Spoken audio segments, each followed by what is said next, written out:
Rien ne sert de faire autre chose que l'on doit faire, chacune et chacun d'entre nous. Nous avons chacun notre mission. Ça sert à rien de spéculer intellectuellement ou émotionnellement. On a chacun notre mission ici-bas sur Terre. On le sent au fond de nous, au fond de notre personne, où on sait ce que nous avons à faire pour réparer, pour corriger, pour polir, pour raffiner ce qui constitue ce que nous sommes chacune et chacun d'entre nous. Il faut juste être sérieux. Boker Tov Likoulam, bonjour à toutes et à tous, je suis infiniment heureux de vous retrouver en cette magnifique matinée que Dieu nous offre sur la terre. J'espère que vous allez bien. Nous allons partager ensemble un moment particulier, celui d'étudier le Tanya du jour, d'aujourd'hui, mais aussi de demain, puisque demain c'est Shabbat, Shabbat Agadol. Rien que d'autre que cela. Et nous dédions bien sûr ce cours de Torah à la Refoua Shelema des blessés de l'attentat d'hier, et bien sûr les Ilun Nishmatam pour l'élévation de l'âme de ces personnes-là qui ont été assassinées hier en Eretz Israël à Tel Aviv. Juste après ces quelques notes de Nigun.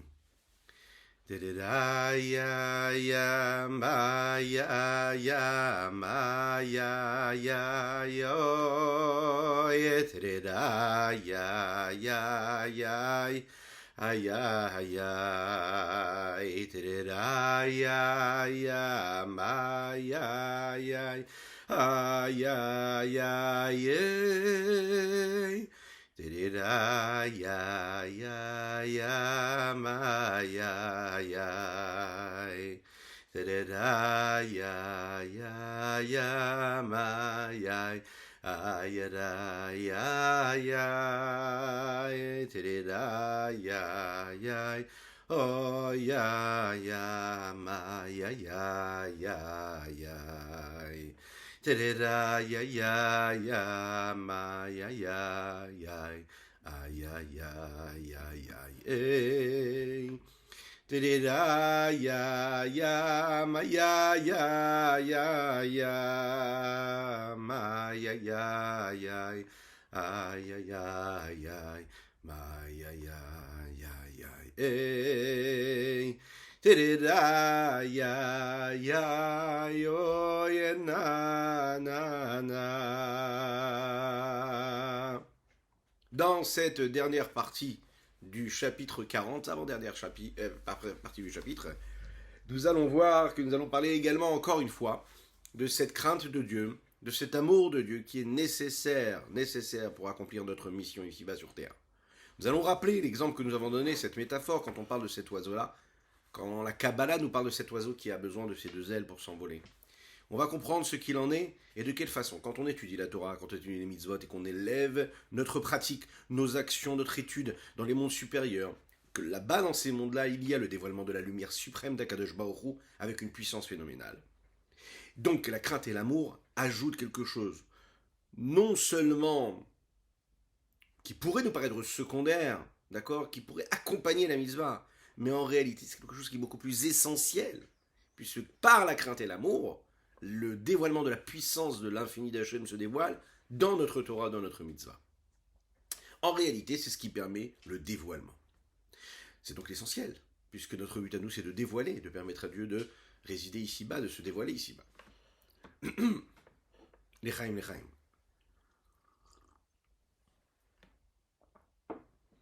Et il faut donc savoir, il faut le rappeler qu'on étudie aussi également pour la Refoua Shelema de Avraham Nissim Ben Sultan, qu'Hachem fasse que les décisions qui doivent être prises soient les bonnes et que Bezrat Hashem cela nous amène la guérison totale et complète et qu'il puisse venir très rapidement danser, chanter avec nous, être dans la joie la plus totale et être présent auprès de ses proches dans une guérison totale et complète. Dites Amen et Amen, c'est important, c'est important. Avraham Nissim Ben Sultana, n'hésitez pas à dire Refoua Shelema, vous, même vos enfants, l'importance des prières des enfants, que Dieu vous bénisse pour cela. Alors, Mazé Youvan, Eitev, on va bien comprendre qu'est-ce que cela veut dire. Cette question-là, de la crainte et de l'amour qui sont appelées ces ailes-là. Des Dechilou, Rechinou, Nikraim, Gadfin, Derech Machal. Il faut savoir que de la même manière que les ailes, elles permettent à cet oiseau-là de s'envoler, alors la crainte et l'amour, elles permettent à la Torah et la Mitzvah de s'envoler dans les mondes supérieurs. Ok, parfait. Mais de la même manière que quand l'oiseau s'envole, et quand est-ce qu'il s'envole? Quand il bouge ses ailes. Il ne suffit pas d'avoir des ailes, mais il faut aussi les bouger. Oui, quand il bat de ces ailes-là, alors à ce moment-là, vers en haut et vers le bas, et ça c'est très très très beau ce qui est dit ici, et ce qui est approfondi ici par le Rabbi Shlomo Zalman à travers l'explication du Zohar, de la Kabbalah. Il faut un oiseau, c'est le corps, ok. Il faut aussi les ailes, donc la crainte et l'amour. Mais ces ailes-là, il faut qu'elles se déploient. Et quand elles se déploient, qu'est-ce qu'elles font comme mouvement? Elles vont et vers le haut et vers le bas. Le fait qu'elles aillent vers le haut et vers le bas, ok, c'est ça qui leur donne du mouvement. Et c'est ce mouvement qui leur permet de monter. Quand vous êtes en bas, sachez juste une chose, que vous pouvez être en bas et regarder le bas, vous pouvez être en bas et regarder le haut. Si le mouvement du bas, il est dirigé pour propulser votre mouvement du haut et vous élever, alors ça fait partie de la progression, ça fait partie du cheminement, de l'évolution. Toujours garder en tête qu'on est là pour construire et bâtir, peu importe le moment qu'on est en train de vivre, c'est un moment difficile ou moins difficile. C'est toujours un battement d'ailes. L'essentiel, c'est d'être dans le mouvement. L'oiseau, il a besoin de battre les ailes vers le haut et vers le bas pour pouvoir monter. Donc si tu veux monter dans les mondes supérieurs, tu as besoin de faire ce mouvement que nous appelons dans les termes de la Kabbalah, de la Chassidut, Ratso Veshov. Ratso, c'est l'amour et le désir, la passion que l'on peut avoir de s'attacher à Kadosh Baruch Hu. Shuv, c'est le mouvement inverse, c'est d'accomplir la volonté de Dieu, d'accord? Toujours avec envie, bien sûr, mais plus ressenti comme étant la mission de faire descendre la volonté de Dieu ici-bas sur terre, dans quelque chose d'ici. Ratso, je veux m'attacher à Dieu, je veux me détacher du bas. Shov, je redescends ici sur terre et je reste dans la matière, mais j'y apporte la volonté d'Akadosh Baruch Hu et sa puissance. Il faut comprendre de manière beaucoup plus globale que quand on dit ici Wazi Yuvan, c'est pas juste un mot comme ça. On avait déjà parlé de ces ailes-là dans le chapitre 35, et là on voit qu'on apprend quelque chose d'autre, quelque chose de différent, quelque chose de plus profond. S'il vient nous apprendre quelque chose de très important, que quand Akadosh Baruch Hu, il a une kavana, c'est quoi son intention? C'est de faire de ce monde-là une demeure pour lui ici-bas. Il veut que cette demeure-là, comme une personne qui a une demeure, la seule chose qu'il a envie, c'est qu'elle soit belle, qu'elle soit bien arrangée, qu'elle soit bien décorée. Et le plus important, c'est quoi? C'est la luminosité. Mais Dieu, dans cette demeure qu'il nous a laissée ici-bas, il veut que ce soit une demeure qui soit lumineuse, qui soit éclairée. Qu'est-ce que c'est la lumière de Dieu? C'est la bienveillance, c'est la bonté, c'est le bien, c'est la recherche du positif. Pour que ce soit dévoilé et libéré, pour que cette lumière puisse vraiment éclairer, qu'elle ne soit pas cachée et estompée par les écrans de la matière et du négatif, il faut faire un réel travail.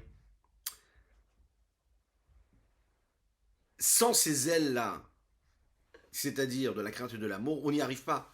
On n'arrive pas à créer cette lumière-là, qui est directive. Comme il est dit dans les textes qui décrivent ce que Ishaïa Hanavi, le prophète Ishaïa, a vu, dans ce que nous appelons la Merkava, ce char céleste.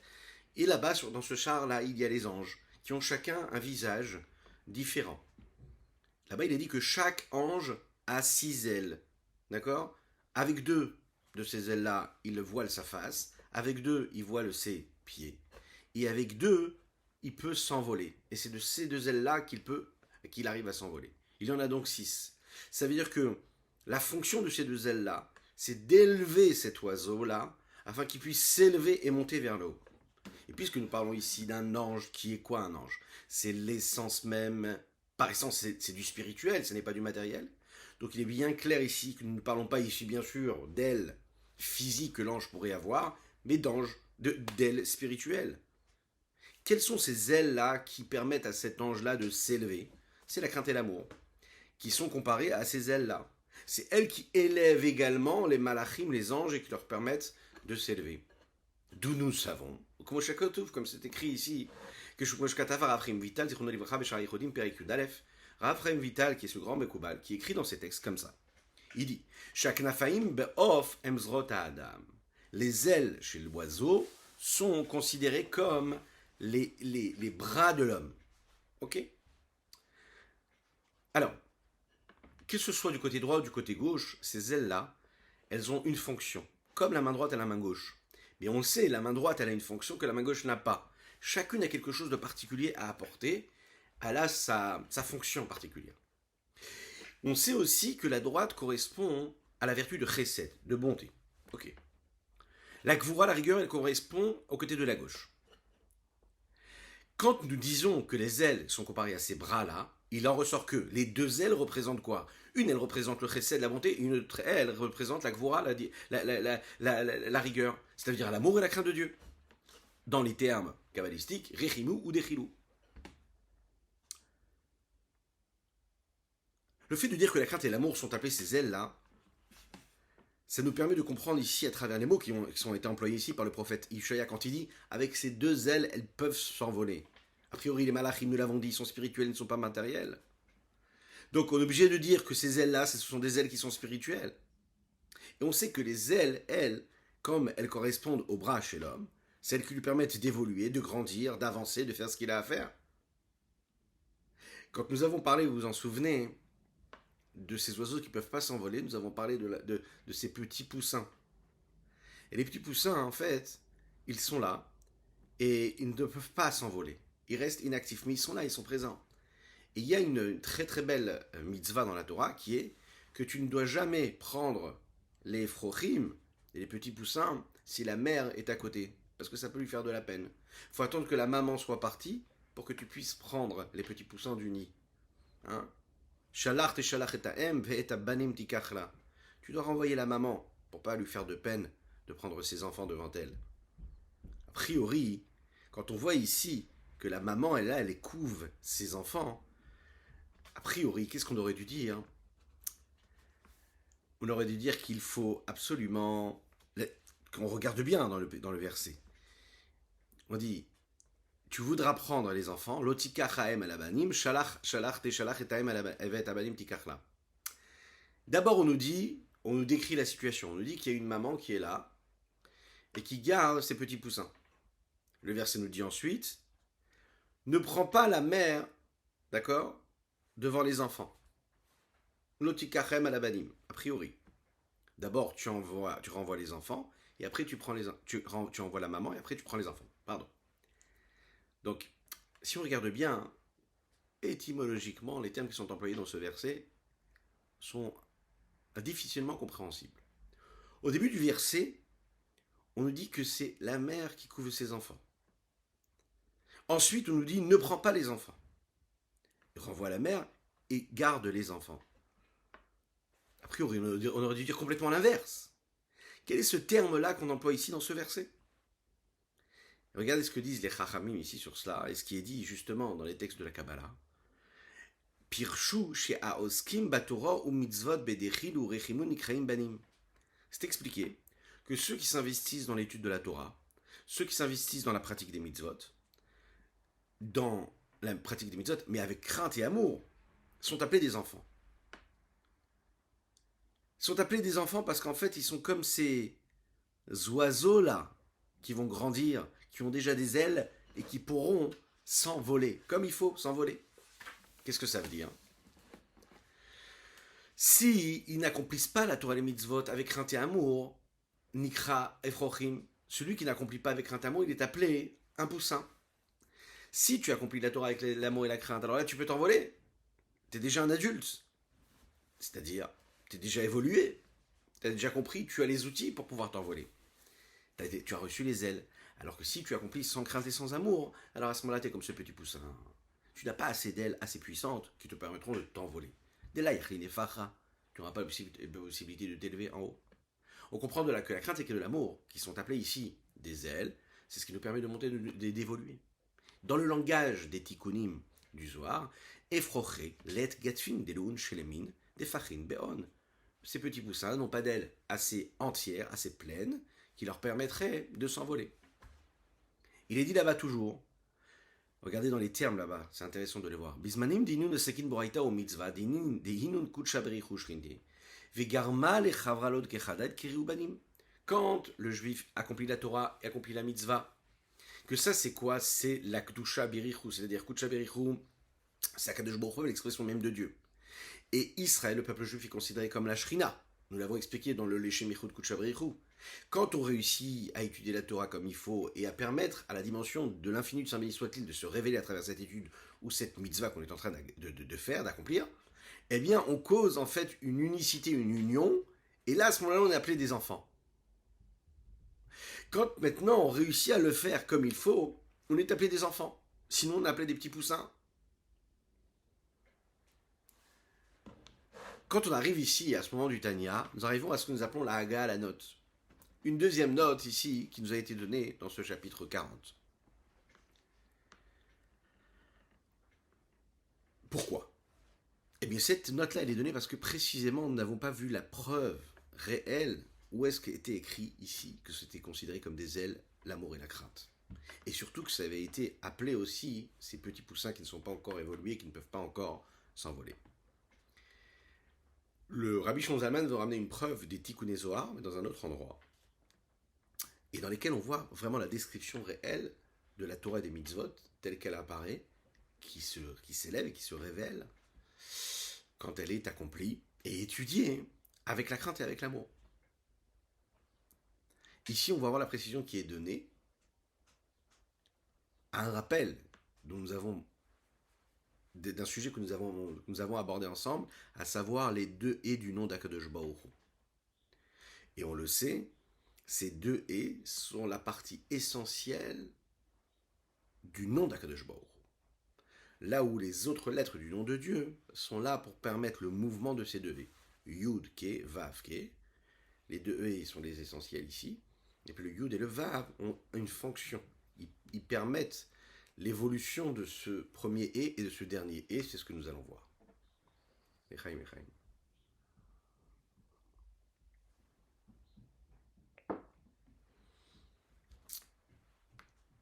Quand nous parlons dans la création du monde des oiseaux qui vont être créés et qui vont pouvoir s'envoler, nous employons le terme Ve'of Yofef. Ve'of Yofef. Dans la Kabbalah, il est dit que ce Of Yofef, ce Of là dont nous parlons, c'est pas un oiseau lambda, nous parlons d'un ange. Quel est cet ange-là? C'est un ange qui est appelé le l'ange Matat. On ne va pas rentrer dans toutes les considérations kabbalistiques, mais on va essayer de comprendre un petit peu ce que cela veut dire. Matat, même tête. Qu'est-ce que c'est ce même tête, Matat là? C'est en fait un condensé, un résumé que nous donnons dans la Kabbalah sur Matateron. C'est le nom d'un malach, d'un ange. Il est dit là-bas sur le pasouk, dans Rashi, Ine anochi sholeach malach, kishemi bekirbo. Il dit là-bas, dans la paracha Mishpatim, il dit mon nom est associé à lui. De quel ange nous parlons, où Dieu est, dans lequel Dieu s'associe? Et Chachamim disent que c'est ce Matateron, cet ange-là, qui a pour valeur numérique le nom de Shakai, Shin, Dalet, Yud. Et puisque le malach, réellement, lui, correspond en fait, l'ange, il correspond à l'énergie de celui qui lui apporte cette énergie-là. C'est la raison pour laquelle on l'appelle Matat. On ne l'appelle pas avec cette force-là qu'il pourrait avoir. C'est un petit peu, vous savez, comme Matat, Mataron, Matronita. Une reine, une princesse. C'est appelé Matat parce que nous parlons ici de ce maître du monde qui est celui qui, grâce à lui, par son intermédiaire de cet ange-là, influence et donne et permet la conduite du monde, la direction du monde. Kemahamar Rabotenouzal, comme les Chachamim le disent, Na'ar Haïti Gamzakanti. J'ai été jeune, mais j'ai aussi vieilli. Ce malach, cet ange, la Matat, oui, il est appelé à la base un Matat qui est dans le monde de Yetzira, quand il est jeune. Ensuite, il va évoluer et il va monter jusqu'au monde d'Atsilut. C'est lui qui permet à la lumière d'évoluer, de descendre, par exemple, dans chacun des jours de la semaine, faire en sorte que l'amida de Chesed, la séphira de Chesed de monter, puisse évoluer et grandir à travers, par exemple, le premier jour de la semaine. Parce que c'est que chaque jour de la semaine correspond à une mida, ce qui nous permet d'arriver à la mida de Malchut le jour de Shabbat. Chesed Gvura Tiferet, Netzachot Yesod, Malchut. Ce off-là, d'accord, ce corps de cet oiseau-là qui a besoin de ses ailes, c'est aussi ce qui va se passer chez ce matat, puisqu'il est appelé aussi ce off. Off Yofef, c'est ce matat, cet ange-là. Et dans ce qu'il est, on peut voir, cet ange-là, on peut voir l'apparition des 4 lettres du nom d'Akadosh Baruch Hu, du nom de Dieu, qui sont la forme de ces lettres, qui correspond à la forme des différentes parties du corps, si l'on peut l'appeler ainsi, de cet ange-là. Reisha dile Yud. La tête du Matat, c'est la lettre Yud. Le premier Yud du nom de Havaïe, Yud Kevavke. Et qui correspond à la forme d'une tête. Le Yud, le petit point comme une tête. Il est tout petit, c'est un point, par rapport à tout le reste du corps qui va s'élargir. La deuxième lettre, c'est le Vav, dont nous allons parler ici. Vegoufa Vav. Le corps même, c'est le Vav. Le corps du Matat, c'est la lettre Vav du nom de Havaïe, comme la forme du corps de cet oiseau-là, qui ressemble un peu à un Vav. Hein, un Vav, c'est en fait un Yud, mais qui est allongé. C'est un faisceau comme ça, qui va du haut vers le bas. Il vient du haut et il se dirige vers le bas. Vétérine Gadfin, he, roulé. Et les deux ailes de ce matat, là, de cet ange-là, sont les deux lettres E qu'il y a dans le nom d'Havaïe. Et on sait que dans les deux lettres E du nom d'Havaïe, il y a le E Ilaha et le E Tataha. Le E supérieur et le E inférieur. Le E inférieur. Le E premier et le E dernier. Comme un peu, si vous regardez un petit oiseau, vous avez sa forme, d'accord? Il y a la forme de ce qu'il y a derrière et la forme de ce qu'il y a devant. Et ce qui va vers le bout de cet oiseau-là, ce qu'on pourrait appeler la queue, et puis ce qu'il y a vers le petit bec qui va vers le haut. Donc, il y a une forme de longueur et de largeur, un peu comme il peut y avoir dans la lettre E. De ces mots-là qui sont employés dans les tikkunim, ce que nous appelons les tikkunim, c'est-à-dire ces textes de la Kabbalah, on peut apprendre précisément comment les deux ailes sont considérées comme l'amour et comme la crainte. Ve'ainu, et le rabbi Shlomo Zalman nous explique ce qui est dit ici dans les tikkunim. Qui est ce matat? Olama Yetzira, shenikra matat. Le matat qui se révèle dans le monde de Yetzira, puisque où est-ce qu'il est ce matat? Il est dans le monde dans le Yetzira. Et c'est sur son nom que tout le monde de Yetzira est appelé aussi le monde du Matat. Et puisque le monde de Yetzira, lui, c'est a priori quoi? Un monde dans lequel il y a un dévoilement de midot, c'est-à-dire de différentes vertus, différents traits de caractère. Comme il est dit un peu plus haut, qui reflète ce qui a été écrit dans le Tikkun Zohar, chez Shitzferin Mekanenin Beyetzira. Nous l'avons dit, les 6 séphirotes, les 6 midot, Chesed Gvura Tiferet Netzach Hod Yesod, elles éclairent et elles vivent, et elles sont posées dans le monde de Yetzira. C'est la raison pour laquelle l'essentiel même du corps de ce matat-là passe à travers la lettre Vav. Quel est le but de la lettre Vav? C'est de représenter, comme son nom l'indique, et comme le chiffre du Vav, qui est le chiffre 6, représente ces 6 midot qu'il y a dans ce monde-là de Yetzira. Mais également, alors déjà parce que c'est 6, d'accord, mais aussi parce qu'elle a une forme, d'accord, on est d'accord, c'est ce qu'il nous a dit juste avant, la forme du Vav. Qu'est-ce que c'est? C'est le fait de diffuser quelque chose qui est tout en haut et de le faire passer jusqu'en bas.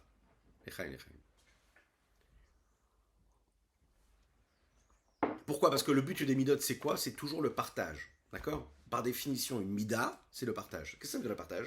Ça veut dire que c'est quelque chose que je ressens pour l'autre. Dans tout ce qui est intellectuel, j'ai pas besoin de partager a priori. Ça peut rester en moi, dans mon cerveau, dans ma tête, dans mon intellect.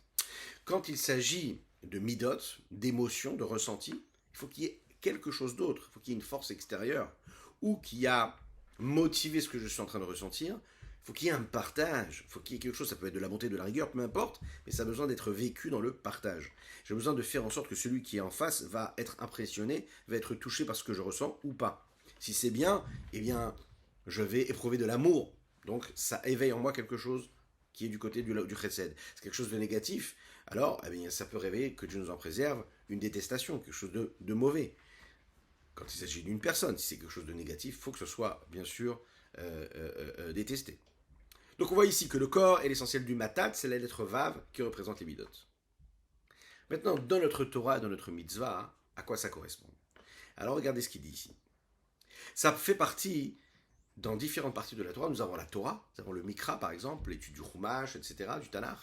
Nous avons l'étude de la Mishnah, nous avons l'étude de la Halacha, de la Gemara, et puis nous avons l'étude de la Chassidut que nous sommes en train d'aborder.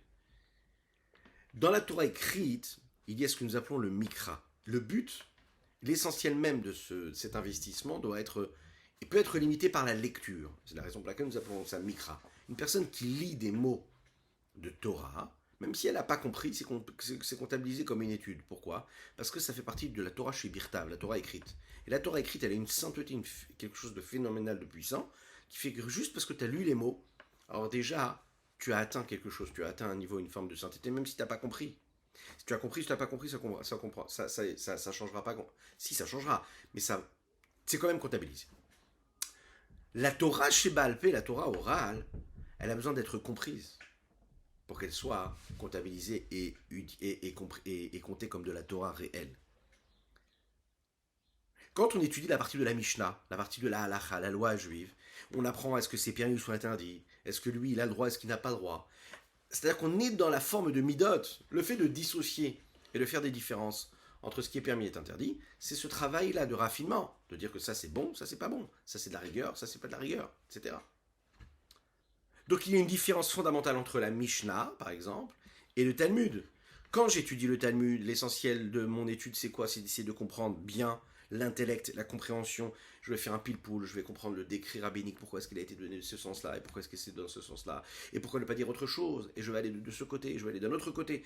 Je vais approfondir mon étude, et je vais ramener des preuves, et je vais contredire ces preuves, et je vais trouver des réponses, et je vais... Alors quand j'étudie la Mishnah c'est quoi? C'est ce qui se rapproche de la halacha. Ce sont des lois qui ont été prescrites et qui sont claires, qui sont nettes, qui sont précises. Voilà ce qu'il faut faire. Ça c'est permis, ça c'est interdit. Ça c'est de la bonté, ça c'est de la rigueur. C'est donc l'expression même des midot, des vertus. Et puisque Matat, lui, il est dans le monde de Yetzira, et on a étudié ensemble que le monde de Yetzira, c'est le monde où se trouvent quoi? Les différentes vertus, les traits de caractère. Il en ressort que quoi? Que le sujet essentiel de Matat, c'est précisément où qu'il se trouve? Dans la Mishnah. Puisque dans la Mishnah, d'ailleurs, Shisha, Sidre, Mishnah, 6 parties de la Mishnah, 6 sujets globaux, qui eux ont pour fonction de nous dire qu'est-ce qui est permis, qu'est-ce qui est interdit, c'est-à-dire ce qui reflète les midot, les différentes vertus qu'il peut y avoir. Donc le corps même de Matat, c'est quoi? C'est Goufé Halachot Sheba Mishnah, c'est le corps même de la loi qui est dans la Mishnah. Toutes les décisions qui ont été données. Vereishedile, la tête de ces midot là, c'est-à-dire de ce qui est permis et interdit, de ce qui est chesed, ce qui est gvura, ce qui surplombe tout cela, et qui est en réalité la raison de tout cela, la raison de tous ces interdits, de toutes ces choses qui sont permises. C'est un petit peu, vous savez, comme la tête qui est partout. La tête, elle est au-dessus, et puis le corps, il peut aller à droite, il peut aller à gauche. Il peut décider d'être bon ou que Dieu nous en préserve d'être mauvais. Mais la tête, elle est au-dessus, elle dirige, elle est au-dessus de tout cela. Pourquoi est-ce qu'un homme aime? Pourquoi est-ce qu'un homme il déteste? Pourquoi est-ce qu'un homme il comprend que cela c'est bon ou que cela c'est négatif? C'est parce qu'il a une tête qui lui permet de dissocier, de décider qu'est-ce qui est bon ou qu'est-ce qui ne l'est pas. Qu'est-ce que c'est ça? Il dit Hen amuchin ou bechinot chorma midadat. Qu'est-ce qui pousse tout cela? Qu'est-ce qui engendre tout cela? C'est l'intellect. Qu'il y a dans la réflexion intellectuelle qui m'amène à décider si ça c'est permis, si ça c'est interdit. Ce qui me permet de décider que la halakha ça va être comme ci ou comme ça. Ce sont donc la partie cérébrale qu'il y a dans Chorma Binadat. Shen Pnimiyut, halachot, c'est la partie profonde et intérieure de ces décrets rabbiniques et halachiques. Vesodan, et ce qui se cache derrière ces décrets-là, Vetaameen, et les raisons que peuvent avoir la halacha.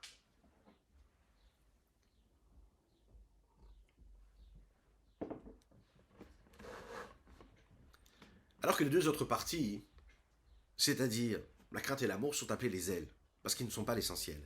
Mais c'est elles qui permettent ces ailes-là, d'élever et de faire que ce corps-là, et sur ce corps, la tête qui est sur ce corps, qui lui a initié tout ce qui va se passer dans le corps à travers les différentes vertus, ou à travers la halakha qui va être donnée, ce qui est permis, ce qui est interdit, etc. Tout ça peut évoluer grâce à ces deux ailes-là de ces oiseaux-là. Comment?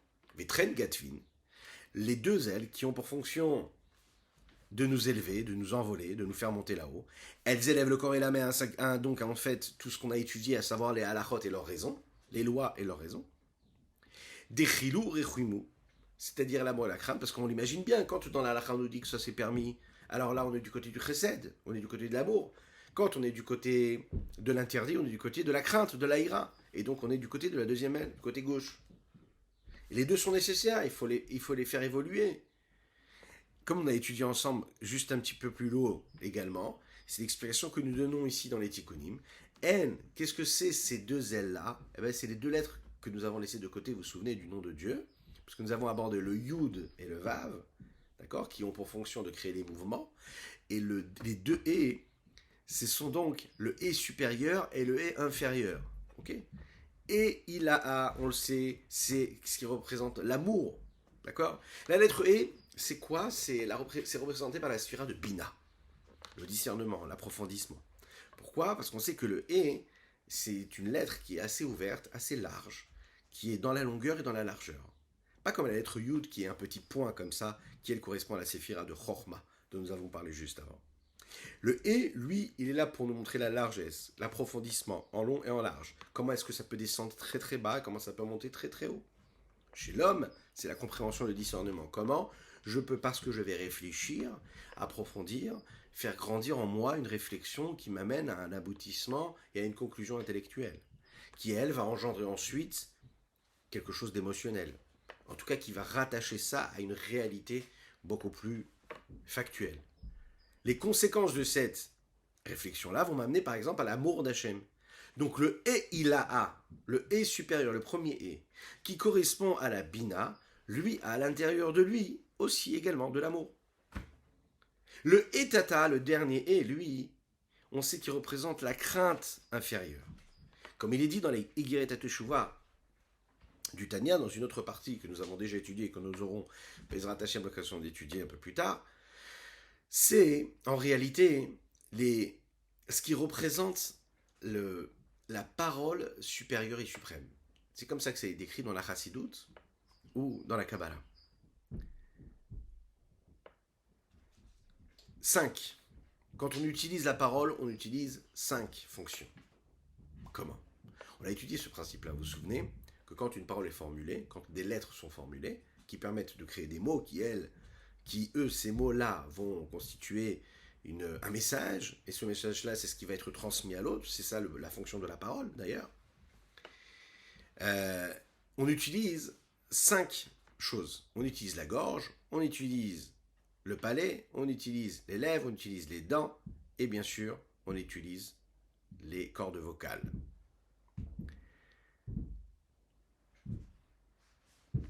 C'est ce que je dis, oui, c'est bien, ouais, on a dit les 5. Donc, quand j'utilise ces 5 choses, j'utilise les 5 modes de fonctionnement qui m'ont été donnés pour parler. Maintenant, comment est-ce que je peux parler? Il faut que j'ai du souffle. Parce que le souffle sort du cœur, et qui se trouve dans toutes les lettres, et qui va se séparer à travers tout ce que le corps de l'homme est capable de produire, tous les arrêts qu'il est capable de donner à travers la parole, à travers la prononciation, à travers les lèvres, à travers la langue, à travers les dents, etc., le palais. Ce souffle-là, quand il sort tel qu'il sort, c'est l'expression même de la lettre E. C'est-à-dire que quand on n'utilise pas tous ces moyens, à savoir les lèvres, où on n'arrête pas le son, on fait sortir juste un son qui vient de la gorge, du souffle, du cœur, hein, c'est juste un A qui sort. D'accord? Un A. Et c'est quoi ce A? C'est ce qui représente le E. Donc, qu'est-ce qu'on voit ici? Qu'est-ce qui permet à chaque lettre d'être scalée et d'avoir un son de cette façon, un son d'une autre manière, d'être sortir et d'être défini comme telle lettre ou une autre lettre?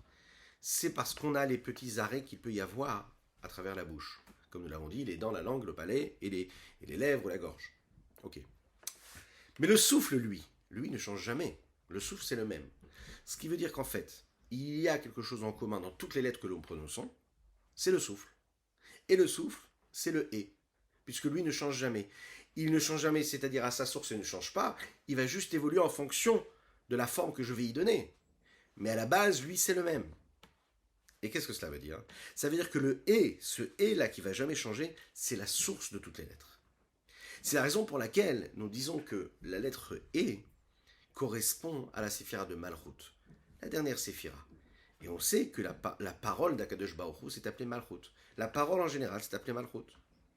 De la même manière que la parole, c'est quoi? C'est le potentiel qui nous permet de faire passer, de transmettre un contenu, quelque chose que nous avons à l'autre, d'exprimer quelque chose vers l'extérieur. Eh bien la séphira de Malchut, elle aussi, son but à elle, c'est de transmettre tout ce qu'il peut y avoir dans les autres midotes qui la surplombent et qui la précèdent, mais d'être le moyen de transmission, celle qui passe, celle qui transmet à l'autre au monde qui vient juste après, et même de créer grâce à cette vertu de Malchut. C'est d'ailleurs ce qui se passe à travers la parole, on crée quelque chose. Chez l'homme, la Malchut est bien plus bas que l'intellect et que le sentiment. Elle est uniquement la force, uniquement quand on dit uniquement, c'est une noblesse phénoménale déjà, il faut le savoir. Elle a cette force potentielle-là de faire descendre ces choses-là, ces éléments, le plus bas possible, mais aussi grâce à elle de pratiquer, de faire et d'agir. C'est grâce à elle. Quand on sert Dieu, hiratata, avec cette crainte inférieure, eh bien à ce moment-là, c'est l'expression même que Dieu nous demande d'avoir, savoir Ol Malchut Shamaim, c'est de prendre sur soi le joug de la royauté céleste. Pas parce que j'ai compris, parce que j'ai analysé intellectuellement, mais parce que je me suis soumis, parce que je me suis annulé de manière réelle à quelque chose qui me dépasse, qui est plus élevé que moi. C'est la raison pour laquelle prendre sur soi le joug de la royauté céleste, ça inclut également comme la peur et la crainte du roi que l'on pourrait avoir. A priori, quand je crains le roi, quand je crains le policier, quand je crains le pouvoir, c'est une crainte qui est extérieure. Ça veut dire que c'est pas que je crains ce qu'il est à l'intérieur de lui-même, son essence. Je crains ce qu'il représente, sa fonction. D'accord? Il est fort, il est puissant, il est grand, alors je le respecte. C'est extérieur. C'est une crainte extérieure, mais qui est en même temps visible. Ok. Elle est peut-être superficielle, mais elle est réelle, elle est démontrée, elle est visible. Pas comme la crainte que l'on pourrait avoir, vous savez, d'un grand sadique, d'un grand maître. Quand on voit un grand maître, un grand sadique, on n'est pas tétanisé, on n'a pas peur. C'est une crainte profonde, c'est une forme de soumission intérieure. On ne se sent comme de la poussière. On sent qu'il y a quelque chose d'extraordinairement grand et fort et puissant devant nous. On s'annule complètement. Ça, c'est les deux ailes. Les deux ailes, ce sont donc l'amour et la crainte extérieure qui nous permet d'élever, grâce aux halachot, aux lois, les raisons qu'elles peuvent avoir, la Torah et les mitzvot que nous étudions et que nous faisons vers des mondes supérieurs. Par contre, ici, ce qu'il faut savoir, quand nous parlons de Hirat Ilaha Ira Boshet, la crainte supérieure qui est la crainte de ce que nous appelons avoir honte, être gêné. Cette gêne-là que l'on peut avoir, par exemple, comme nous l'avons dit, d'un grand sadique, la crainte que nous avons et la soumission que nous avons, elle provient de son essence et non pas de ce qu'il diffuse, de ce qu'il renvoie. Cette crainte de Dieu, là, c'est en fait avoir la crainte de Dieu, non pas parce que je vois tout ce que Dieu fait ici-bas sur terre, la façon avec laquelle il se révèle, mais j'ai une crainte qui vient de la profondeur de l'essence même de l'infini du Saint béni soit-il. Ça veut dire quoi? À savoir que rien n'existe devant lui. Je peux m'émerveiller du fait que Dieu ait créé un monde parce que je vois que c'est un monde qui est grand. Je réfléchis à cette profondeur. Je réfléchis à ça, je me dis, mais c'est pas possible. Qui est derrière toute cette grandeur? Je me dis, ah ok, Dieu il est grand. Je suis émerveillé, un peu comme à un enfant à qui il faut expliquer quelque chose et on va lui montrer plein, on va lui montrer des images, on va lui montrer des couleurs, des différences, afin qu'il puisse prendre conscience de ce qu'on a envie de lui expliquer. On a un peu des enfants, on lui donne un monde qui est ce grand parc d'attractions, et on nous montre tellement de choses, on nous montre le minéral, le végétal, l'animal, les zones, les différences, la grandeur, etc. etc. Ah, il y a le niveau, on n'y voit même pas, mais même quand on prend conscience de tout cela, on réfléchit, on se dit, waouh, Dieu est grand, je suis tellement petit, je crains Dieu. Et il y a le niveau supérieur qui est que j'ai même pas besoin de te montrer tout cela. Pourquoi est-ce que tu crains Dieu? Pour ce qu'il est lui. Ça veut dire quoi ce qu'il est lui? Ce qu'il est, ce que tu n'es pas du tout, à savoir que rien n'est devant Dieu. Et la différence, elle est là. Si je crains Dieu parce que je vois le monde tel qu'il est, comment Dieu il apparaît dans ce monde-là dans lequel nous vivons, alors c'est une crainte qui est motivée par quelque chose qui est, bon, voilà, je t'ai montré, je me suis imposé à toi, ok, tu me crains, mais c'est superficiel. C'est un niveau, attention, il faut déjà réussir à le faire. Parce qu'on passe notre vie parfois à vivre complètement à côté de cela, de cette conscience. On n'y croit même pas, on le voit même pas en fait. Mais il y a un niveau qui est supérieur, c'est quand tu réussis à comprendre que tellement Dieu il est grand, il n'a pas besoin de te prouver qu'il est grand. C'est que toi tu te sens tout petit, tu te sens complètement annulé à lui. Donc un c'est par le haut, c'est par le dévoilement, l'autre c'est par une soumission intérieure beaucoup plus profonde. L'Echaim.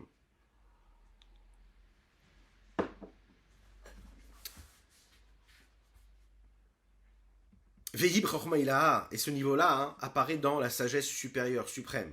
Et c'est représenté par quoi? Par Yud Shel Shem Havaye Baruch Hu. Par le Yud, par ce petit point du nom de Havaye Yud Kevavke, Saint béni soit-il, qui lui éclaire où? Dans le monde d'Atsilut. Mais j'ai oublié trois mots, donc je vais les dire quand même. Cette crainte dont nous parlons ici, il est en train de nous dire ici le Rabbi Shlomo Zalman, il n'en est pas question dans les tikkunim, ok? Cette crainte-là, très très très importante, qui est fondamentale et qui est à l'intérieur de nous, à l'intérieur de Dieu, qui représente son intérieur, pourquoi elle n'a pas été dévoilée?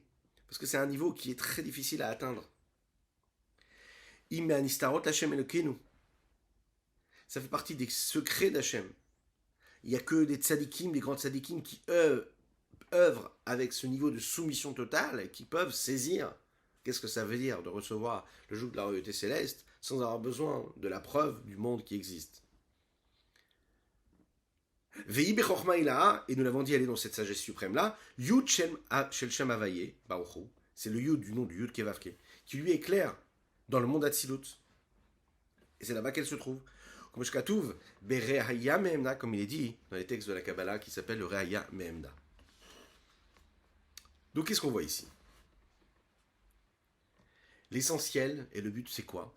C'est juste que l'on puisse s'envoler, que l'on puisse voyager, que l'on puisse s'élever. Rien ne sert de stagner. A priori, pourquoi est-ce que la crainte et l'amour sont appelés ces ailes-là? Qu'est-ce qu'il y a de si particulier dans l'amour et la crainte au point de les coller à cette métaphore-là qui est les deux ailes que l'oiseau peut avoir? Quel rapport y a-t-il entre les deux? Ah, il nous dit comme ça. De la même manière que les ailes de l'oiseau, ça n'est pas une partie essentielle du corps. La preuve, c'est que l'oiseau, sans les ailes, est-ce qu'il peut vivre? Bien sûr qu'il peut vivre, il n'a pas besoin des ailes. Et sa vitalité ne dépend pas de ces ailes-là, comme nous avons étudié, nous en avons parlé déjà hier et avant-hier, qui est dit Nan, comme nous l'avons enseigné dans la Mishnah qui concerne les lois des tréphot, à savoir de ce qui est permis la consommation ou pas. Ni loi gaféa, si on a retiré les ailes du corps de l'oiseau ou de l'enfant, de cet oiseau-là, est-ce qu'on a le droit de le consommer? Eh bien, on nous dit qu'elle est kshira, c'est permis la consommation. Et ça n'est pas du tout taref. Pourquoi? Parce que même sans les ailes, l'oiseau, il peut continuer à vivre. Alors que dans la Mishnah, qu'est-ce qu'on voit ici? On voit que si par contre le corps, il y a quelque chose qui a été détérioré, dans le corps, là à ce moment-là, ça pose réellement problème. Qu'est-ce qu'on apprend? On apprend que l'essentiel même, et ce qui est essentiel ici, c'est quoi? C'est la tête et le corps. Ve'aika ou roche ou vechol gufo. Pourquoi? Parce que c'est dans sa tête que dépend sa vitalité, et dans son corps, qu'il y a sa vitalité qui lui permet de vivre, et pas dans les ailes. Et les ailes sont là juste pour aider la tête et le corps à s'élever. Mais car derrière Machal, c'est la même chose dans ces ailes-là, dans la Havaï, la Ira, la crainte et l'amour ne sont pas l'essentiel. Qu'est-ce qui est essentiel? À Torah et mitzvot, ou mitzvot, c'est la Torah et les mitzvot qui sont l'expression même et la réalisation même de ce qu'Akadosh Baruch Hu nous demande, à savoir d'accomplir la Torah et les mitzvot. Comment? Réellement, parce qu'il nous demande un accomplissement, ce qu'il nous demande lui, et pas ce que nous apprécions nous-mêmes.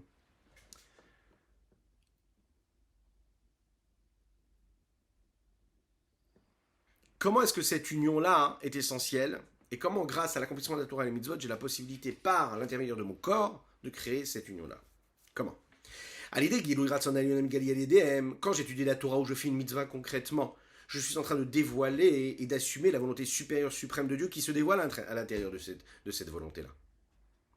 Quand j'accomplis la Torah par le corps, c'est-à-dire grâce à la vitalité, grâce à la vitale qui est en moi qui nous permet de le faire, et là, à ce moment, la crainte et l'amour ne sont pas l'essentiel. Pourquoi? Parce qu'ils sont dans le corps, ils sont dans l'âme et c'est vital. Mais qu'est-ce qui est essentiel chez l'homme? On le sait. Même si nous avons des besoins physiques et matériels, notre essentiel c'est quoi? C'est notre âme spirituelle, notre âme divine, celle qui nous permet d'avancer vers notre but essentiel qui nous rapproche d'Hachem. C'est elles qui ont pour mission de nous aider cela. Donc cet amour et cette crainte-là, elles sont là que pour être les ailes, Ma'ali Notan, elles élèvent la Torah et les mitzvot qui sont le corps et qui sont la tête. C'est la raison pour laquelle on a besoin quand même de ces ailes. Pour les élever et les faire monter, les makom shidgale borat aratson, vers un endroit où là va se dévoiler la volonté supérieure et suprême de Dieu, qui est la volonté de Dieu, qui est quoi? Orein Sof Baruch Hu, l'infini du Saint béni soit-il qui se révèle. Afin que Ve'aïchoud, qu'il y ait le dévoilement de l'union, et le fait qu'il y ait à ce moment-là le dévoilement d'une lumière qui vient de l'infini vers le bas, il y aura donc à ce moment-là l'adoucissement des rigueurs. Pourquoi? Parce qu'il y aura un dévoilement qui sera tellement grand et que tout le principe du Tzimtzum ici disparaît, s'estompe complètement, donc lui il ne va pas cacher et voiler cette lumière qui vient du haut, mais il va tout faire pour aider à faire rentrer cette lumière-là dans le réceptacle de celui qui reçoit. Il faut savoir que cette union-là, cette unicité, ce Ichoud-là, ne se dévoile pas dans ce monde-là avant la Géoula qu'on espère très rapidement. Pourquoi? Parce que dans ce monde-là dans lequel nous vivons, dans le Olam Hazé, la lumière de l'infini de Saint soit-il est estompée, elle est cachée. Il y a besoin d'amour, il y a besoin de crainte. On a besoin de cet amour et de cette crainte-là pour permettre à cette Torah et ces mitzvot que nous faisons, pour les élever. Afin que par cet intermédiaire-là, il y ait cette union-là qui se révèle de Dieu. Chez N, parce qu'il faut savoir que le monde supérieur, dans lequel la lumière de l'infini soit-il se révèle, même si ici tu ne le vois pas quand tu fais la mitzvah, tu n'as pas l'impression de voir un dévoilement de lumière, mais parce que ici, il y a le tzimtzum, ici tout est caché, tout est voilé, mais au moment où tu fais une mitzvah, comme on l'a déjà expliqué, vous vous en souvenez, que le Olam Haba, c'est pas demain, c'est pas après-demain, le Olam Haba, c'est maintenant. C'est-à-dire qu'au moment où tu es en train de faire une mitzvah, au même moment, tu es en train de créer quelque chose dans un autre monde qui se révèle, c'est-à-dire qu'il y a une réelle lumière de Dieu qui se révèle. Ah, nous, on ne peut pas le voir parce que le réceptacle, lui, il est encore estompé. Il dépend de ce tzimtzum. Mais là-haut, il se passe réellement quelque chose. On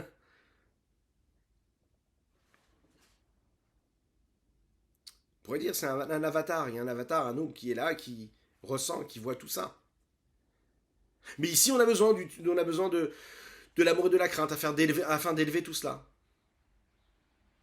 Chez N, parce que les mondes supérieurs dans lesquels il y a la lumière et le dévoilement de l'infini Sami, soit-il dans lesquels il y a cette union-là, ce sont les mondes de Yetzira, vers lesquels monte notre Torah, notre mitzvah, grâce à quoi? Grâce à l'amour et la crainte que nous avons à l'intérieur, amour et crainte naturelle.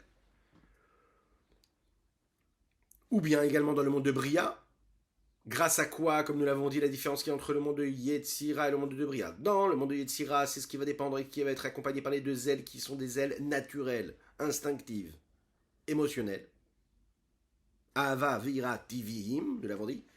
Et dans le monde de Bria, à travers l'amour et l'intellect, l'amour et la crainte qui va être initié par une réflexion intellectuelle. Et ici, le Rabbi Shlomo Zalman, il a envie de nous préciser quelque chose, il nous dire que de la même manière que les ailes, bien qu'elles ne sont pas l'essentiel du corps, elles font partie intégrante de ce corps.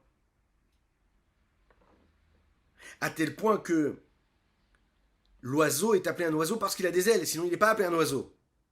Ah, mais est-ce que le corps de l'oiseau a besoin des ailes? Non. Mais concrètement, les ailes font quand même partie intégrante du corps. La même chose. L'amour et la crainte ne sont pas quelque chose qui est secondaire, qui vient à côté, qui est juste là pour faire monter, pour faire voyager la Torah et les méthodes que nous avons à accomplir. Elles font partie intégrante, elles sont une partie intégrante réelle de l'accomplissement de la Torah et de la mitzvah. C'est la mitzvah, l'amour et la crainte.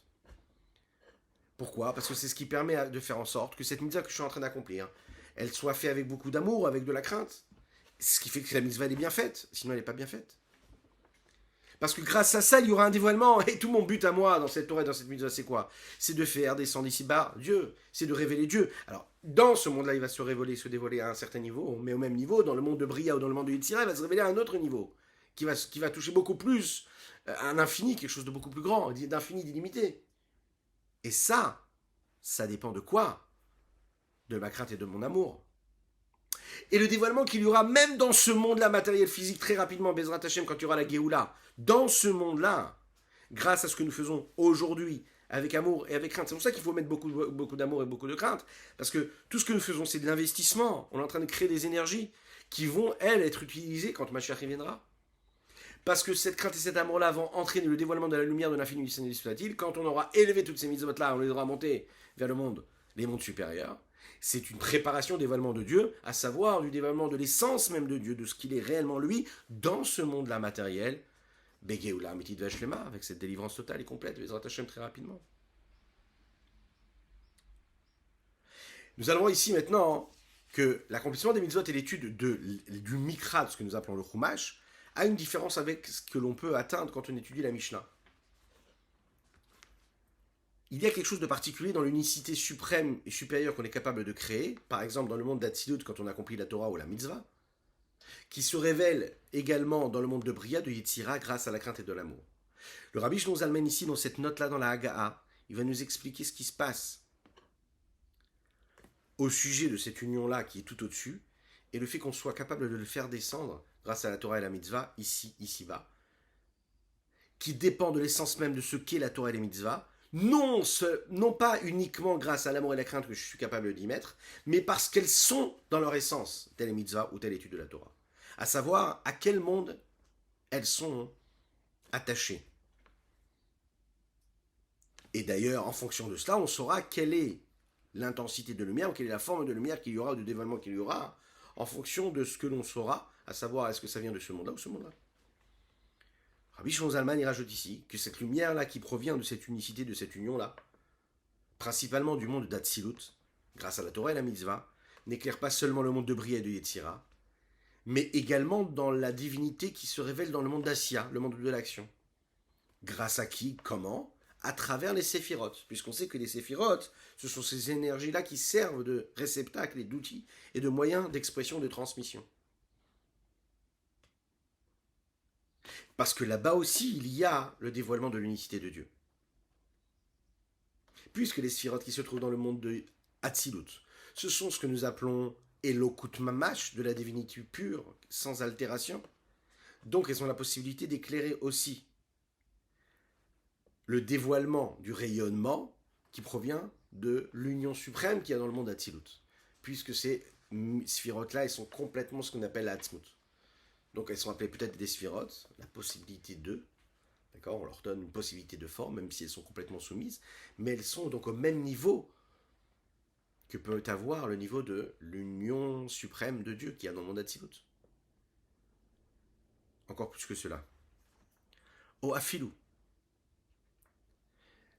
Même également dans cela, dans le dévoilement de l'unicité même de l'union suprême qu'on appelle ici le Ichud Haelion, qui est mis en mouvement grâce à la pratique de la Torah et des mitzvahs, Behassia, dans ce monde-là de Assia, mais bien sûr un monde d'Assia mais qui reste spirituel, mais pas dans la partie extérieure et superficielle qu'il pourrait y avoir dans le monde d'Assia, c'est-à-dire dans le monde dans lequel il y a toutes ces créatures qui ont été créées. Beyud Sfirot Degdusha. Ce dévoilement, il se fait dans les 10 séphirotes, ces 10 forces qu'il y a dans le monde d'Assia, mais qui restent quand même des séphirotes Degdusha, c'est-à-dire quelque chose de spirituel. Et puisque les séphirotes, c'est considéré comme de la divinité pure, donc il peut y avoir dans ces séphirotes-là une connexion directe avec l'union supérieure et suprême de Dieu.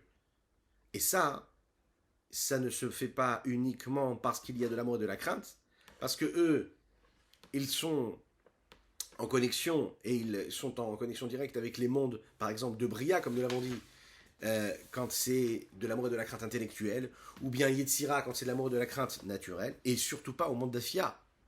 Mais pourquoi?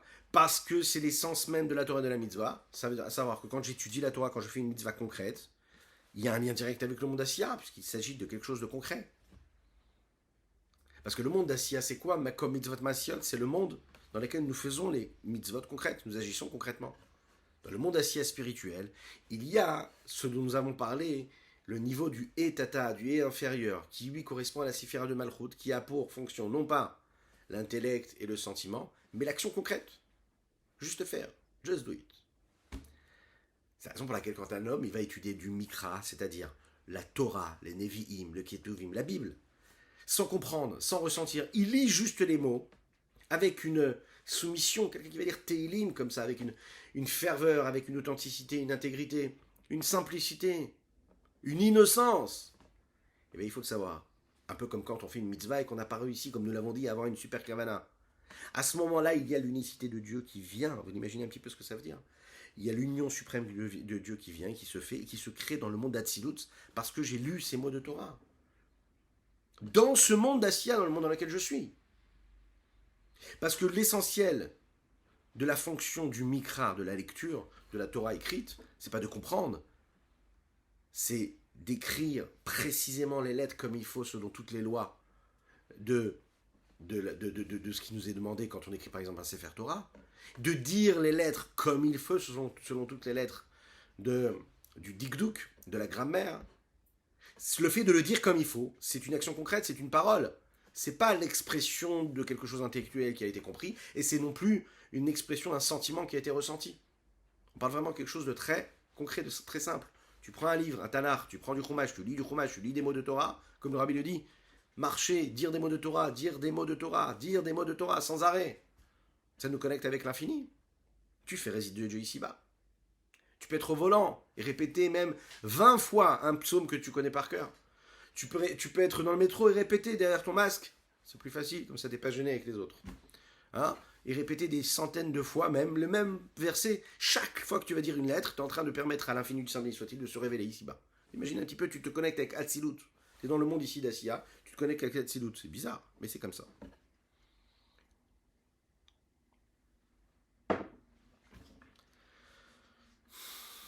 Parce que dans les lettres de la Torah, hein, il y a une gdusha, il y a une sainteté particulière. Lorsqu'on va prendre des lettres et que l'on va associer une lettre avec l'autre, on est en train de créer quelque chose. Dans les lettres de la Torah et du Tanakh, il y a la volonté et la sagesse de Dieu qu'il y a. Et même si un homme ne les comprend pas, quand il les lit, il est en train de s'unir avec quoi? Avec la volonté et la sagesse suprême de Dieu. D'après la halakha, un homme qui dit des mots de Torah, il ne comprend pas ce qu'il est en train de dire. C'est considéré comme quelqu'un qui a accompli la mitzvah de l'imoud Torah, de l'étude de la Torah. J'ai lu des versets, j'ai pas compris. Eh bien, tu as fait la mitzvah de l'imoud Torah, tu as étudié la Torah. C'est la raison pour laquelle tu peux faire la bénédiction à chaque al divrei Torah. Tsiroufé otiot, c'est-à-dire le fait que je vais rattacher une lettre avec l'autre, ça crée des combinaisons. Et la combinaison de toutes ces lettres-là, d'ailleurs, il y a des explications kabbalistiques phénoménales sur chaque lettre qui est associée à chaque lettre, pour faire des mots, pour faire des phrases, etc., etc. Donc même si on n'en est pas conscient, on est en train de les produire, ces combinaisons-là et ces associations-là. Quand la Torah, le Ramban Nachmanaï dit que toute la Torah, ce sont des noms de Dieu. Chaque lettre qu'il y a dans la Torah, c'est de l'expression, c'est le nom d'Hachem. Qu'est-ce que ça veut dire, c'est le nom d'Hachem? Kriyat Torah, Likro, Mikra. C'est ce qu'on est appelé. On est en train d'appeler quelqu'un, comme on l'a étudié déjà dans le Tanya. Quand j'appelle quelqu'un, ok, en hébreu on dit Likro, Anikore Oto. Et quand on veut dire que je lis la Torah, le Mikra, et que je lis la partie du Tanakh, c'est pas que je l'étudie, je la lis. Et je l'appelle. Qu'est-ce que j'appelle? Qui j'appelle quand je lis? Je suis en train d'appeler Dieu. Chaque lettre que je prononce, je suis en train d'appeler Dieu. Dites-le à vos enfants. Chaque fois qu'ils lisent un mot de Torah, ils disent une bracha, ils disent des mots de Torah, ils sont en train d'appeler Dieu. Imagine un petit peu ce que ça veut dire. La perspective, elle est différente. Et l'appréciation aussi. Et les conséquences, on n'en parle même pas. L'importance de faire attention à chaque mot que nous disons. C'est la raison pour laquelle celui qui lit à la Torah, par exemple, doit faire attention à chaque lettre qu'il est en train de prononcer. Faire attention à chaque lettre, à celui qui lit. Faire attention aussi quand on étudie, quand on écoute la Torah, par exemple, de bien écouter, bien entendre tout ce qu'il faut, chaque lettre, être concentré, ne pas parler pendant la lecture de la Torah. Ce qui nous amène, pour conclure, aux deux autres éléments qui sont, par exemple, la Mishnah et le Talmud. Aval be Mishnah, dans la Mishnah ou bien dans tous les décrets rabbiniques, que là, à ce moment-là, on n'est pas juste en train de lire des mots, mais on a besoin de comprendre les raisonnements. On est là en train de différencier, en train de raffiner, en train de faire des recherches, comprendre qu'est-ce qui est positif, qu'est-ce qui est négatif, qu'est-ce qui est permis, qu'est-ce qui est interdit. On met en mouvement en fait toutes les différentes vertus là. On est dans la compréhension, dans le ressenti, on est dans la rigueur, on est dans la bonté. Pourquoi? Parce que le monde des Midot, nous l'avons dit, c'est le monde de Yetzira, Shesh, 6, les 6 séphirotes, comme les 6 parties de la Mishnah. Là, il parle, c'est l'endroit de quoi des Midot. Et là, à ce moment-là, quand j'étudie la Mishnah, Midgale Aichud, il y a un dévoilement d'union, c'est-à-dire l'union qui est faite grâce à quoi? Kutchaberichut Shrinte, entre la Shrina d'Hachem et Dieu lui-même.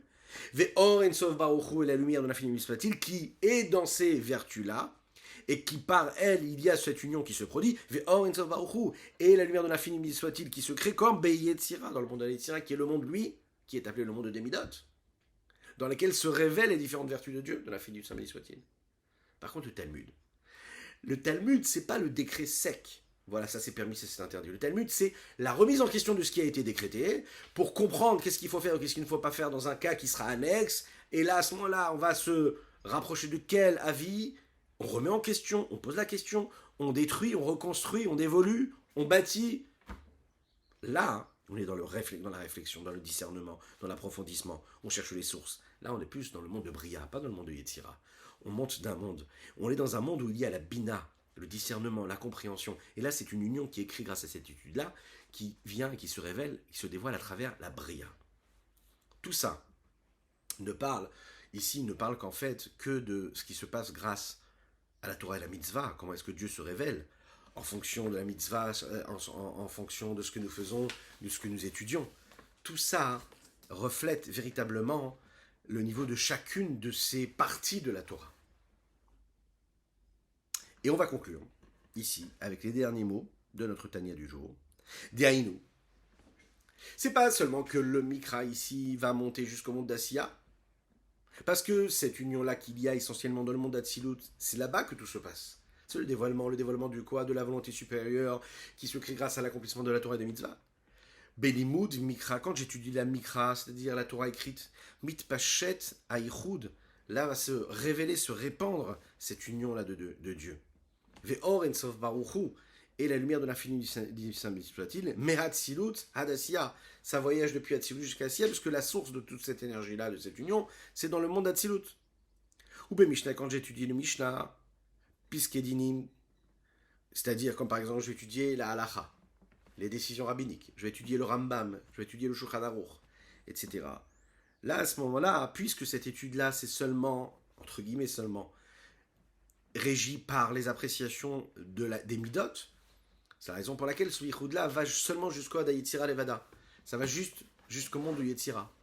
Quand je vais étudier le Talmud de Talmud, quand j'étudie la Gemara, les Mefarshim, tout ce qui explique à ce moment-là ce qui a été écrit dans la Mishnah à la base, là, ça monte jusqu'au Bria Levada, Ada Bria Levada, jusqu'au monde de Bria, et pas plus bas. Mais ce que j'ai compris à travers l'étude et la lecture du Mikra, c'est pas de dire que le Mikra, il est uniquement dans le monde d'Asiya, parce que c'est quelque chose qui fait partie de l'action concrète, sans compréhension ou sans ressenti a priori. Et que la Mishnah, c'est juste dans Yetzira. Et que le Talmud, c'est juste dans Bria. Pourquoi? Parce que Kikulan Ba'atzilut, toutes les parties de la Torah correspondent à quoi? Au monde d'Atzilut. Et que quand je les étudie, alors en réalité, je suis en train de créer des connexions, des unions, des nuicités avec quoi? Avec des dévoilements qui se créent avec le dévoilement de Dieu, qui est l'infini saint soit-il, qui est dans le monde d'Atzilut.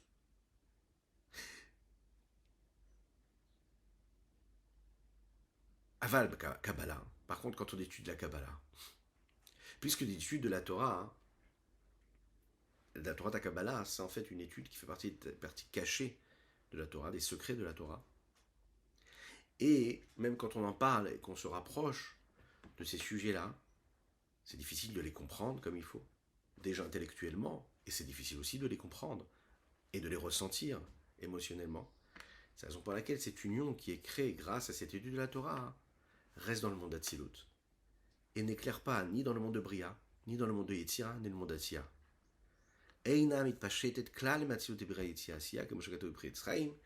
Comme il est dit comme il est dit dans le Etzraïm, dans le prix Etzraïm, dans ces textes-là de Kabbalah, que quand on étudie cette étude-là, on est capable de créer quelque chose dans le monde d'Atsilut, mais on n'est même pas conscient de ce qu'on est capable de révéler ici-bas, parce que ça touche ni notre intellect, ni nos émotions. Voilà ce qu'on pouvait dire sur ce Tanya, de plus en plus dense, qui est rentré un petit peu vraiment dans le fond du sujet, et surtout qui nous fait prendre conscience de la valeur que peuvent avoir juste des mots de Torah, l'impact et l'influence que cela peut avoir. Que Dieu vous bénisse et qu'il vous protège. Passez un bon Shabbat de paix et de sérénité. Nous avons étudié pour la Refoua Shelema d'Avram Nissim Ben Sultana, également pour toutes ces personnes qui ont été blessées en Eretz Israël, pour l'élévation de l'âme de ceux qui ont été assassinés, et que Dieu fasse que leur sang soit vengé, qu'il nous envoie le Mashiach Tzidkenu, le Mashiach, qu'on puisse étudier notre première fois, notre prochaine fois Bezrat Hashem, comme la première d'ailleurs, Bezrat Hashem, donc après Shabbat, avec sur l'esplanade du Beth Amikdash, vous savez, à Yerushalayim reconstruit. Pourquoi? On ne peut pas demander mieux. C'est le moment, plus que jamais. Rappelez-vous qu'aujourd'hui, nous sommes le Erev Shabbat, Shabbat Agadol, le Shabbat qui est grand, que Dieu nous donne les forces d'être grand, de voir les choses grands, et de voir les choses selon leur profondeur, leur essence, à savoir le dévoilement d'Akadosh Baruch Hu ici-bas sur terre, dans tout et pour tout, partout, tout le temps, pour tout le monde. Shabbat Agadol, celui qui précède le jour de Pessah, qu'on soit délivré, une véritable délivrance, singulière, particulière, mais aussi globale, du Ham Israël, du peuple juif. Que Dieu vous bénisse.